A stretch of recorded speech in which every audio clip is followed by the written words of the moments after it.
the tensions in the West Philippine Sea is not the sum total of our relationship with China, sabi po nila.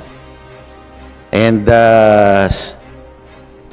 in fact, the trade relations between the two countries remain to be robust. At meron pa rin pong ugnayan between interparliamentary relations. Sa katunayan, tayo nga po ay tayo po ang ASEAN Chair ngayong taon na to. Kung hindi po natin gagamitin ng diplomasya para itaguyod ang ating posisyon, wala na po akong ibang alam na pamamaraan. Lalong-lalo na po, ang ating kinakalaban ay isang economic and military superpower. Paano kung pinakinggan po ng China ang sinabi ng isang senador na lumayas kayo dito sa amin, hindi namin kayo kailangan.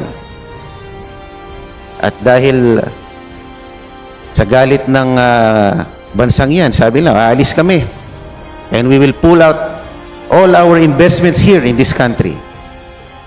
Pati yung mga nagtratrabaho sa inyo, sa amin, na mga OFWs, ay aming pauuwiin sa mainland China, sa Hong Kong, sa Macau, at sa anumang mga teritoryo.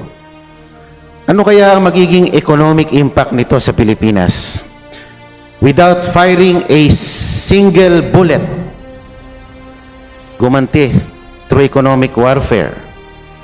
Ano kaya ang mangyayari sa Pilipinas? At sinabi nila, hindi na kami mag-aangkat ng inyong mga produkto. Ano po kaya ang mangyayari sa atin? Nabanggit kanina po ng isa nag-interpolate na baka mawala yung mga OFW natin sa mga bansang yan. Meron naman tayong ibang market na mapupuntahan.